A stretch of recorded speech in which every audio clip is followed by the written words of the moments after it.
মঙ্গলবার রাতে অভয়নগর ব্লাডসান ক্লাব সংলগ্ন ভেটেনারি রোড এলাকায় দীর্ঘ প্রায় 28 ঘণ্টা অবধি বিদ্যুৎ না থাকায় এলাকার জনগণ ক্ষুব্ধ হয়ে রাস্তা অবরোধ করেন।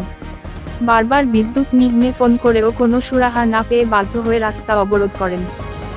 আমার বাড়ির মধ্যে ব্রেন স্ট্রোকের রোগী আছে, তার বাড়ির মধ্যে স্ট্রোকের রোগী আছে, স্যালাইন দিতে পারতেছে না, তারপরে অক্সিজেন দিতে পারতেছে না, মানে প্রচুর অসুবিধা হইতেছে। আমরা রান্না খাওয়া অবদ্ধ ধরতে গেলে আমরা তো মোটরে জল তুলতে পারতেছি না, আমরা খামু থেকে কমপ্লেন দিয়ে আইছি, তারা আমরা কোনো শিওর দিছে না যে এতটা থেকে এতটার মধ্যে আমরা কারেন্ট দিব, কোনো কিছু মানে তারা আশ্বাস দিতেছে না। কতক্ষণ ধরে কারেন্টটা নাই?